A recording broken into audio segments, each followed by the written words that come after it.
It's Monday. You know what that means. It's Horse Center with Shawn and Rich. And our guest tonight is Jockey Jeremy Rose. Jockey. Jeremy, how are you? Good. How you guys doing? Doing good, thanks. Good. Wanted to start off the show by first saying thank you. Thank you for coming on. But Well, thanks for having me. thank you part B is back in the day, I would skip out at lunchtime with my buddy when I worked at Zach's, my buddy Larry, and we'd head off to Franklin and State Street, Franklin and Jackson in Chicago to the OTB. Go over there and snag a grilled cheese and some fries or whatever the daily special was for $1.50. Unfortunately, the cheese costs more than $1.50 nowadays. But you know that Wednesday afternoon, there was always a track running, Delaware Park, and I can't tell you how many times I won some money with Jeremy Rose on a horse. So thank you. Well, I'm glad you won it. Some people didn't win so much, so I'm glad it went your way. Well, you got to know which ones to pick, right? Yeah, but just like jockeys and agents, we got to figure out which horse to pick. You guys got to figure out which horse to bet. So when you guys go through that, we'll go straight to that then, since it's a good place to go. When you guys go through picking a horse, kind of what's the process for that? You guys looking at the form, talking to people at the track? How did that process work? Well, it depends on the horse. If I have a couple horses going in a race and I've worked them all, I have a pretty good idea which one I want to ride, regardless of the past performances, because I have a feel how they're doing. This one might not be doing as good, but might have better figures. That doesn't mean he's going to run good then. The horse I haven't sat on, I let my agent pick that. They're better at it than I am. So one of the horses that you sat on, obviously, probably the most famous horse you sat on, retired today from stud activity, Fleet Alex. So 2005, you finished third in the Kentucky Derby. Then you go on to win the Preakness in one of the most amazing races probably ever, where the horse went to its knees and somehow you stayed aboard. Then turn around and won the Belmont Stakes by 7 1/4 lengths? Something like that, yeah. Were you sitting there thinking, because 2001, you were the Apprentice of the Year, 2005, I think even you said you think you probably should have won the Triple Crown. Were you sitting back and saying, man, this is way too easy? And which race are you talking about? The Belmont? The first one, the Kentucky Derby, because I'm saying 2001, you're pretty young and racing, right? You mean getting to that spot? It was. Yeah. That's kind of the upside and the downfall of my career was it came real easy to me for the most part. And I don't mean to sound cocky, but it really did. I mean, I started out 2001. We win 312 races for the Eclipse Award. We win like 363 in the calendar year. And next year we win like 285. We were just rolling. And then Alex came around and, the part that bothers me about Alex is I wish I had something like him in those kind of races, because had I had a horse like that and got that experience, he would have never been beat. So in that Kentucky Derby, I kind of watched it a little bit. Today I rewound and watched it. It looked to me like it came around the corner there. You were stuck behind a wall of 4 horses and you're kind of waiting to see where the hole was going to open. Do you feel like that pause maybe was the difference between that half length between you and Ken Rudolph getting famous? No, actually, the problem was I didn't ride Alex the way that he likes to be ridden. We sat in our normal spot around the first turn, but my idea the whole time in the Derby was don't get stopped. If the hole opens, go through it. That's where I messed up. I should have let him run his normal race, let the pace develop because it was a quick pace, set back pretty much where Giacomo was, and just circle the field. And I think he wins for fun. Instead, I hit the button too many times. And then I dropped to the rail trying to get that extra button, and it was a dead rail that day. It was a bad ride. That's all it comes down to. It was a bad ride. Well, we're glad that you I think that's awesome that that's the way you put it. And earlier, before we came on the show, you were talking about social media. And back then, you really didn't have to deal with it. Today, it is a big, big issue. What do you think social media has done to horse racing in general? I don't know how to answer that. It makes a lot of people that never sat on a horse, let alone sat on a racehorse, let alone ever galloped a horse, or certainly sat in a gate and raced a horse, have opinions that are a little bit far-fetched, or maybe they think a little bit too much of themselves watching a race. Watching a race is real easy, just like watching a football game and thinking you could do more than Tom Brady. Yeah, well, not I'm not many. comparing myself to Tom Brady. Don't get me wrong. But, They say, well, not many NFL quarterbacks have done what Tom Brady has done, right? Well, you still have people on social media. Oh, you should have done this. You could have done that. Really? You're gonna knock Tom Brady? Well, I think you can knock coaching sometimes, because sometimes there's some pretty obvious things in coaching that go wrong that you think to yourself, man, I would have never made that decision. But and that could very well be. But I'm not. I love football, but I'm not a coach. I never played football, so I don't have an opinion on that stuff. So, Shawn, what's happening tonight, my man? Hey, I'm glad to be back. Don't really like Mondays, but I'm always glad Monday night Horse Center is back.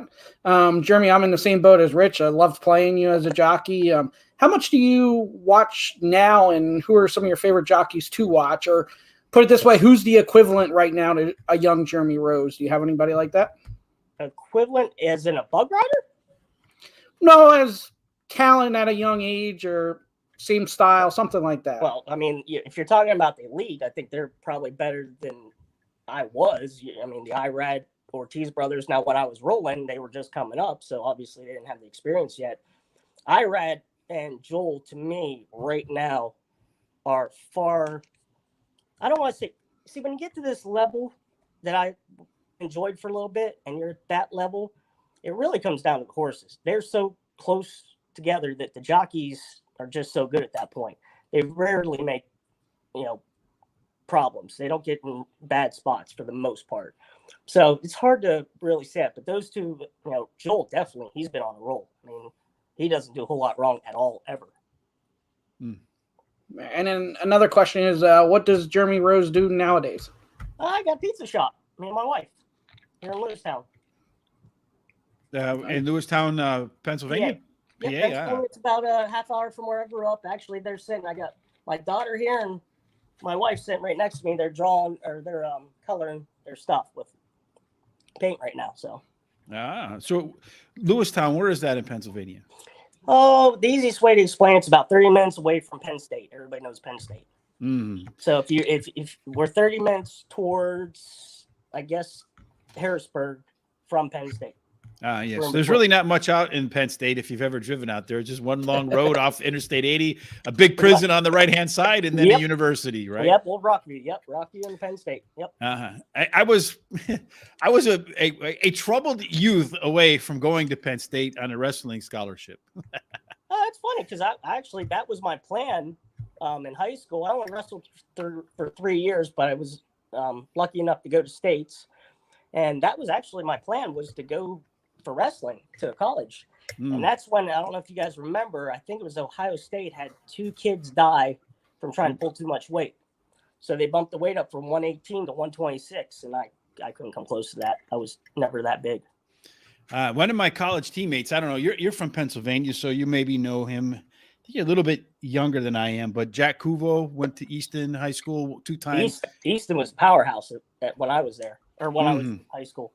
I don't know the name, but Easton I definitely know. Yeah, he was actually there, I think, when the DuPont guy went off and shot the Schultz guy. So he was at that DuPont Academy during that time frame. But in any case, that's a whole nother story for a whole nother day. Yeah. So if the 2022 Jeremy Rose could have left a note in a time travel machine for the 2001 Jeremy Rose, what would you tell him? Don't get bigger than your britches. Be the best way of putting it. And that's why I say I was very fortunate to do well right away, but it did backfire, I guess, once all said and done. That, if things came harder to me, I think I would have lasted longer at a higher point in my career rather than have all that success from 2001 to 2008 or 9 and then, didn't have that same success. That'd be probably my thing to say. Let's see. Put more in the trainers and the horse than yourself. Well, any top jockey, for the most part, the only one I could say for sure that never got arrogant was Ramon Dominguez, one of my favorites. We rode together for years. But all of us have some type of arrogance that we think we do more than we do. And I think that caught up to me. So Jordan Park says, have you ever sustained an injury in a race? And if so, how did you put it out of your mind the next time out? Well, the funny part is I've had a couple broken bones. I broke my ankle, that only took me 3 weeks to come back from. The injury that really set me down, and the funny part, it wasn't the injury, and this is part of the downfall I had, is I got hurt in a race and didn't know it, but I broke my back. Ooh. And that's when you guys probably remember the pill epidemic and Oxy and all that. Well, they put me on that stuff, and for 4 years I was on that stuff until I found out that I had a broken back. Well, I was riding with a broken back, so I didn't really take any time off. But yeah, that was the only real injury I could say that hurt me. Mm-hmm. Yeah, and hurt you in multiple ways, I guess, Yes. from the Oxycontin and the addictiveness of that drug, Yeah. which now there's people on the run, right? Well, that's the thing now. You know, back then when they were, filling my prescriptions, I was listening to the doctor. I had no idea what I was even taking. I just figured it's a doctor, you're fine. And also they were peddling the pharmacies that you're not going through withdrawal. It's because you're in so much pain. That's why you're feeling the way you are, which we all know is not true at this point. So it is what it is. But yeah, that's the only real injury that I sustained that took a lot away from me. Mm-hmm. Well, you brought up a good point about how much the jockey actually does. I actually think the jockey does a lot more than people give him credit to. I think you used, if I remember seeing comments, you were saying something about maybe like 5 to 10%. Something we always talk about here. I always try to give the jockey a lot more credit than people want to say that they actually deserve. But then there's other people that don't give the jockey any credit. So what do you think? My opinion is around 10% on the dirt. I think a jockey can go maybe help the horse 15% on the turf. Turf is more, I think, of a rider's race. It's more thinking. It's more hitting the spots at the right time, making the move at the right time, this and that. Saying that, I will tell you this. A bad jockey will stop a horse quicker than anything. So if you want to go the cheap way and get the jockey that doesn't really ride a lot or isn't a good rider, he'll get you beat more times than anything else can happen in a race. Yeah, I've seen some rides like that where I'm wondering what in the hell are you doing? Now, we've brought this up on the show a couple times, but you got a $5,000 1 mile race claiming at some smaller track, and the horse goes out in 21 and change, and you're thinking to yourself, what in the hell are you doing? Yep, you can't win that game. And now sometimes it can happen where the horses just takes the jockey there, and you can't stop them. I mean, when they want to go, they're going. There's no two way. I don't care how strong you are. A lot of them you got to finesse, but most of the time, if a jockey runs and guns and does something like that, there you go. You got the ride you paid for. You wanted that jockey. Well, it's not the first time he's done that, I'm guessing. Mm-hmm. How much does that make you mad? How much does that make you mad too when a jockey does something like that and totally destroys the race by just making decisions like that and changes the outcome? For me personally, for the most part, it doesn't bother me because, as far as I'm concerned, you get as long as you're safe, you get to ride the race you want. If you want to ride that race, you're not going to ride too many more races with me. You know what I mean? Like, you're not going to get the opportunities. People see that, owners see that, trainers see that. So, if you want to ride that race, that's up to you. But it's going to cost you. Do you ever think about getting back in the game as a trainer or owner or along those lines? No. Oh God, no. I don't have the patience to be a trainer. I know how much it costs to be an owner. No, at this point I go down to Delaware pretty much once a week on Mondays to help Anthony Pecoraro. I just get on some horses to feel that a little bit of adrenaline. I mean, I miss racing itself. I miss the heat of the battle. I miss the adrenaline rush. I miss a little bit of the danger. Pizza shop doesn't have the excitement, but Well, it can be if you're in the one in Washington, D.C. What's that? It can be if you're in the pizza shop in what Washington, D.C. Oh, you remember like the whole thing when they went over, they shot it up because they were doing like sacrifices in the basement or something? Oh, no, I didn't hear that one. Oh, no, that was some kind of QAnon thing. No, we're not doing that. We're not doing any sacrifices.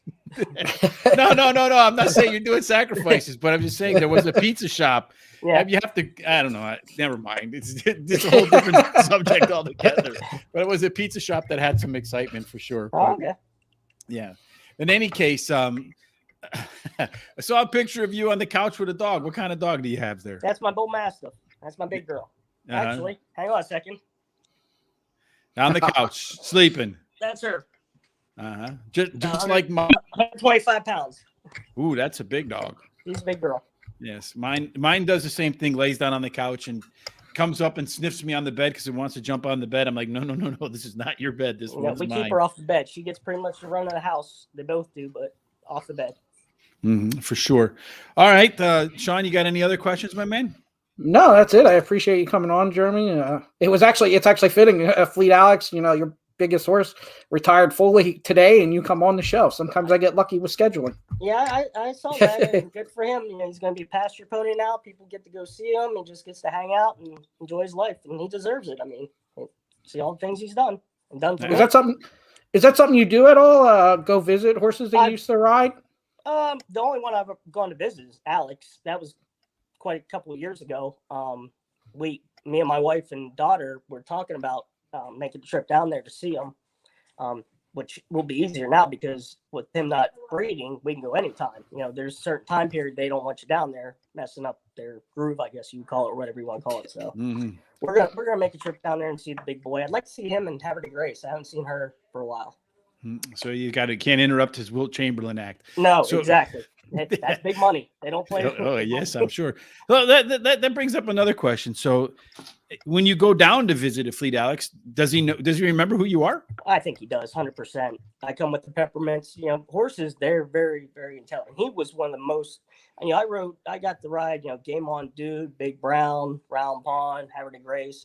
By far, he to me was the smartest one of them all. So they do remember you. I found that interesting. Huh? Yep.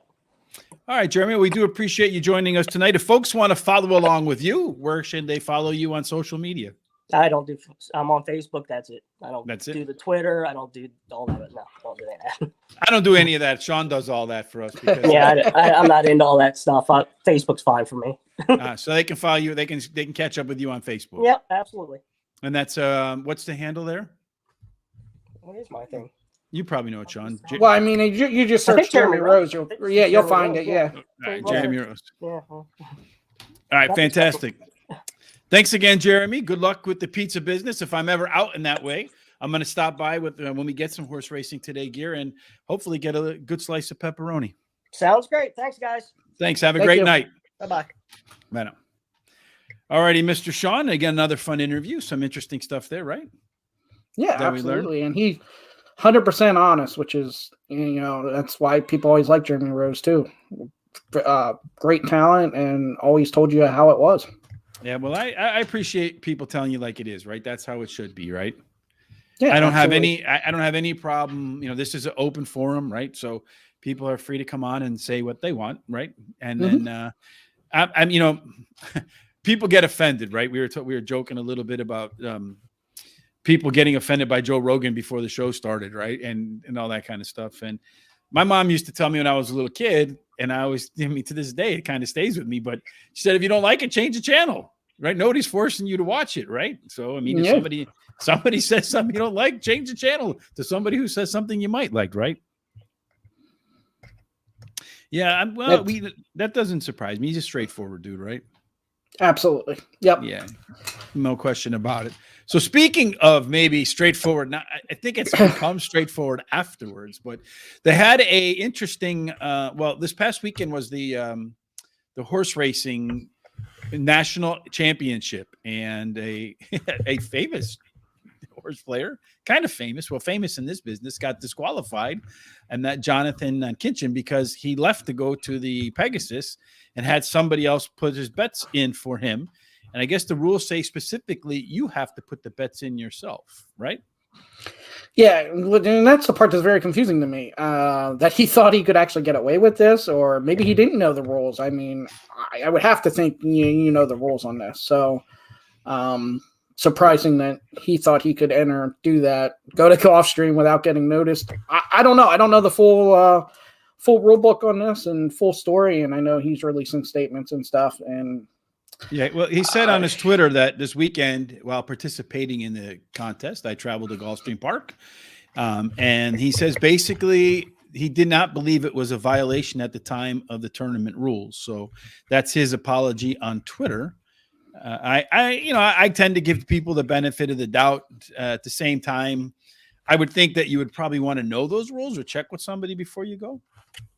Yeah, 100%. No one else is leaving, so I don't know how. And well, nobody else had a ticket to Pegasus. So. Yeah, and also it's not like we nobody didn't go though. We could give it to somebody else, I guess. Yeah.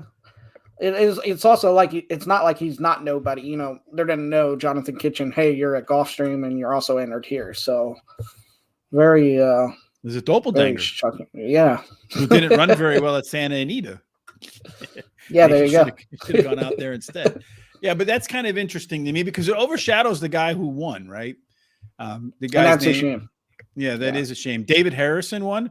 But what's interesting to me about this, if you read the story about David Harrison crowning over at the Thoroughbred Daily News, Shawn, what's funny is the guy admits like a couple of the horses he bet on them because one, the horse's name was David. His name is David. And the other one is because his wife would always say, listen to me or something like that. Yeah, and the horse's name was Listen to Me. And I'm like, come on, man. You won a championship by betting a horse because your wife says, listening to me? Yeah, and that always makes you frustrating. It's frustrating in tournaments like that. It's the same as when you do NFL polls and the people that win know nothing about football. Like, that gets frustrating. But yeah, it's not. Obviously, he picked some other ones along the way, right? But it's just funny. And he also had to qualify to get there, and I'm sure he didn't use all the same strategy. And maybe he did. Oh, he just picked horses by family name. Hey, you never know. It might work out. These things. The only thing that kind of I don't like about these contests is that it's basically it's not a matter who can pick more winners. Or place horses. It's a matter of who can pick the longest shot and win. Yeah. So you can go 0 for 52, but on the 53rd horse, if you hit 100-1 shot, now you're back in the tournament, right? It's also over, a couple days? Mm-hmm. So I think you just got to get hot Saturday and Sunday, right? Yeah, you just got to get hot that weekend too. I'm not discounting anything, but I just feel like there has to be some combination between like how many bets you make or your win rate and the amount of money that you make. Because to me, some races, there's a horse that's the standout and you want to bet it, but it doesn't make sense to bet it because it's going off at, maybe 8-5. And it makes more sense to bet a horse at 10-1, even though the 10-1 might finish second. Right. You know what I'm saying? Or you just don't even bet that race because you don't like anything else in that race. Yeah. Yeah. Yeah, everybody knows the rules, so it's the rules, but absolutely, some of it's just flat out luck when you're going to long shots like that. Yeah, well, I think what it does is at the end, like it in a weird kind of way, it benefits the desperate at the end, right? Yep. Because you might be losing to somebody, so you're no longer handicapping. Now you're just doing probability betting, right? You're saying to yourself, I need to hit a big one in order Meanwhile, I could be a couple dollars ahead of you, and I still have to play that favorite to stay ahead of you. But somebody way below us is playing that 30-1 shot that's going to win and pass both of us. Right. But what I'm saying to you, Shawn, is not necessarily that they're playing a 30-1 shot. But what I'm saying is it changes. They're no longer handicapping. Right. Right. What they're now doing is they're picking horses based upon the odds because they need to hit a shot to get back into the. So if you take that guy to the track or that girl to the track on a Thursday or Saturday or Friday or whenever, and they're betting that race and they're not in a competition, there's no way on the planet they would bet that 30-1 shot because they're looking through the program and they're saying there's no way this horse is going to do well. But now they have to hit a 30-1 to get back into the tournament. So they're playing a horse they would never play simply because they needed to win to get back in. That's not handicapping. That's just flat gambling. Correct. 100%. So that's to me that's the flaw in the way they do it. Yep. Yeah. There's a few flaws, and that's definitely the main one. And I think there's a way to overcome that. But in any case, something that wasn't flawed, or maybe it was flawed. I don't think it was flawed, but Life is Good's run at the Pegasus, Shawn. I think that, he got a real easy lead. The Nick Sco had to play a little bit of bumper cars out of the gates with the 2-horse and the 3-horse coming down in on it. I think kind of impeded his ability to get out in a fast way. And then that race was over by the quarter-mile marker, no? Yeah. Yes, I'm looking into that, Robert. That was mentioned on the Jonathan Stitton show, so I'll look into that. Looking at the replay again, though, Nick's got 1. He was like flat-footed. He didn't go. And then 2, and I hate doing this, but then don't do it. No. But if you watch this replay over and over and over and over, but then Jose don't Ortiz, do it. Go ahead. Don't do it. Jose Ortiz made sure the 3 got out faster than Nick's go, so he could come over. Stiletto Boy shouldn't have been second out of the gate. And if you notice, he drops back again to get in more of his position. So it was a double-edged sword there. Nick's go didn't have a good start, and there was already a plan to make sure that Nick's go didn't pressure Life is Good. So the race was over once it happened. Well, and it seems to me that 2-horse came down a little bit into him. They were bumping a little bit, boom, boom, boom. And I think that's got to break your stride a little bit. Imagine you're running and something 1,200-pound thing bumps into you. You're not going to be able to go full speed. But I didn't see too much of a bump. I don't know if he's more flat-footed and just not ready to go. He did not break good, and once he didn't break good and Life is Good had the lead. We were saying if Nick's go gets an uncontested lead, he was going to win 100%, and it happened the other way, and it was pretty much the other way was going to be the same outcome. Yeah, whichever horse got to the lead. Like I said, the one thing that scared me a little bit about about Life is Good is when we had Claudia on. She said that horse was much, much bigger than Nick's Go, and that told me the horse is probably more powerful too. So I wasn't surprised once it got the lead, and that's why when I did my betting, you said, "Oh, you didn't make a stand," and I said, "Well, because I figure one of the two was good." It was just surprising that Nick's go didn't. I know he had a lot of things going against him, but I would have thought he would have been sped up a lot more after the bad start to get up to Life is Good, because once nobody contested him at all, it was all over. Yeah, I think as a jockey, like Jeremy said, I don't think you want to rush your horse because you still want to let it run its race, because you rush the horse and he finishes out of the money, right? Instead of finishing second and in a race with that much money at stake. You're going to have some pretty PO'd owners. You know what I'm saying? Because you just left a couple, maybe $100,000 on the table there that the owners are all too happy to collect the second place check. They surely wanted the first place check, but the second place check is a good consolation prize. But one of the things that might not be such a good consolation prize, and we talked about this last week, you have Caesars is partnering with the NYRA for sports betting at the tracks, right? Yep. And when we talk, I think this might be a case of the camel getting its nose in the tent, Sean, because we talked about how sports betting is directly competing now with horse racing betting, right? Before it was just horse racing was about the only thing you could legally bet at home. Legally. Of course, everybody had a phone number if they wanted to bet on the football game.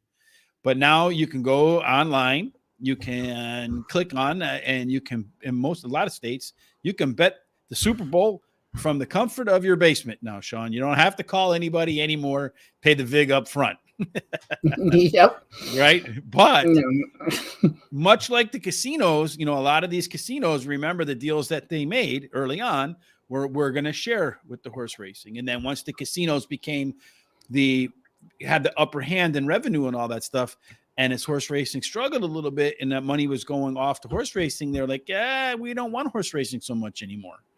I can see a point in time where sports betting becomes so big, horse racing is just a part of it. And they go, you know what? We really don't want horse racing anymore. We got our foot in the door. The camel's nose is in the tent. Now we're fully in the tent. It's time for you to get out. It could happen. And that's up to what we've been talking about for a while, is horse racing's got to change with the times as well and somehow keep up with that to make sure that doesn't happen. Well, I think in order to keep up with that, you have to be, I don't think this is the art of war where they're keeping their enemies close, Sean.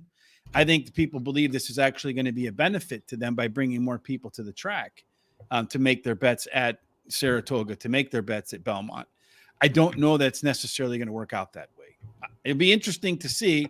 I know that they have a track down here at Chicago, Hawthorne, that is, I don't know which I think it's PointsBet, which is the only track here, but in Chicago. But I'm interested to see how all that plays out. I think in the long run, horse racing has to adapt to what sports betting is doing and try to find a way to really compete with them and not try to be complement to them. Yes. Yeah. Yeah, and hopefully they can do that. I mean, there's a lot to see yet with horse racing and stuff. But as much as it moves in the wrong movement, it also there's positives too, and got to take the good with the bad, and hopefully we get more good than the bad, and it grows. So you're just going to cliche me at the end, huh? I didn't really mean to do that way, but hey. Yes, it's just taking it day by day, one play at a time. Yeah, okay. So, I think horse racing's been down this road with casinos, and I think they kind of know. And it hasn't worked out the way they expected to. Now that the casinos become the bigger, more dominant force, some of them are saying adios horse racing. I think that they're there and they're just a sideshow, because even being at some of these tracks, the lower tracks, Penn Nationals and stuff like that, you can totally feel you're not really welcome there as a horse bettor. It's all about the casino player. Right. But in the beginning, they needed the horse racing side to get their foot in the door to get the casino license. But now that they've become the dominant player, I remember there was a story I read about many, many, many years ago about Craftsman. You remember they used to make tools for Sears, right? So Craftsman would come in, and may have been Craftsman. I don't want to get in trouble, but I'm pretty sure I read it was Craftsman. So I'm just going to say allegedly Craftsman. All right. So we don't cross any of those problems. But they would come into small-time folks like, small-time tool and die makers, and they'd come in and they'd give them a little bit of business, and they come in and give them a little bit more business and a little bit more and a little bit more, until eventually they were giving that tool and die maker 100% of their business, right? So the tool and die maker was solely dependent on this tool seller as they made these tools for them. And then once they became completely dependent upon that this company to make tools for them, this company would come back and say, okay, now you're going to make the tools for us at 75% of the price, because they had total control. I'm afraid if horse racing's not careful, that might happen again. That's in Pennsylvania, you must have horse racing for the casino. Has that changed? No, it hasn't changed. But what's happening in some other places is that they want to get rid of horse racing part of it, because it's supposedly costing them money, or they're giving up, profits to the horse racing business, and they want to bring those profits back. And then you have some politicians who are on board who say, look, we're taking all this revenue in from the casinos that we have to then allocate back to horse racing. We don't want to allocate that back to horse racing any longer. We want to put it in whatever project it is that we believe in. And since horse racing can't carry its own weight, it's dependent on the casinos. Let's nix the horse racing. So that's kind of what's been happening, if behind the scenes or out in the open, if you look at some of these bills that these politicians are putting out there. So that's what I'm talking about. They haven't kicked them out yet, but they're in the process of trying to do so, in my opinion. Yeah, and hopefully they don't. And like I said, I'll say, like, when you're at Penn National, as soon as the races are over, they kick you out from downstairs and make you go upstairs. Like, they sing cashier. I mean, it's real quick. They have all these people over at the casino. It's all about the casino. Yes, indeed. It is, for sure. All right, Shawn, that's it for today. I think tomorrow I'm going to have to wear a paper bag on my head when we do parks, because when I woke up this morning, it was one of those mornings when you wake up and nothing goes right from the gig. I had a headache. I feel like rats were eating out my brain. I couldn't get any sleep. I mean, just was a mess. And then I tried to get to work, and then with Terry, and then the next thing you know, the tracks are moving these races around, and we're trying to hustle to get caught up, and then I couldn't get a damn thing right. So hopefully tomorrow I rebound that. You know what I'm saying? Absolutely. The good thing is when you have bad days like this, it's going to have to change, and you'll have some good days. So hopefully tomorrow's that day. Well, the thing was, I was having a lot of good days, right? Boom, boom, boom, boom. Oh, yeah. Well, so hopefully you got the bad days out of the way. Yes, it was like that ride that you go on in the an amusement park, where you stand against the wall and it spins around real fast, and the floor goes out. And then, like, the centrifugal force holds you against the back of the wall while the floor's gone. Or whatever it's called. Yeah. Except for me, there was no centrifugal force today. I just went. All right, Shawn. We'll be back tomorrow. Who's our guest tomorrow? Tomorrow, Kim Contrell. She has been a hot walker for some popular trainers. She does a lot of the backstretch stuff. So we wanted to get to know more of that. Tomorrow will be the show. We can ask more questions and find out more what happens behind the scenes. Thank you, Robert. We appreciate that. And who's our guest on Wednesday? Wednesday, 17-year-old Jockey Santa Anita, Los Alamitos. You probably heard a lot about him this year. He's come on the scene really good. Diego Herrera.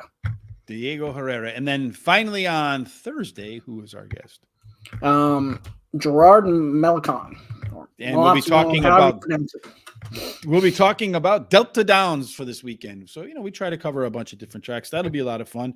Terry and I will be back tomorrow to go over parks, all 11 races there. Wednesday, we're going to do Gulfstream Park. Thursday, we'll go back to Aqueduct. As I said, on Thursday night, we're going to cover Delta Downs. Tom and I'm not quite sure what we're going to do, but I had a pretty decent day in Dubai, so maybe we'll go back to Dubai. G-Money, Sean, he says, make it easy. Yeah, absolutely. Absolutely, for sure. Well, hopefully we make you some G-Money tomorrow after today, Sean. As always, we hope you have a fantastic night. And before we get out of here, what's our catchphrase for today, Sean? Hopefully you win all of your photos. Yes, indeed. All right, we'll see you tomorrow. Have a great night, everybody. Let me press the right button, maybe. Is this the one right here?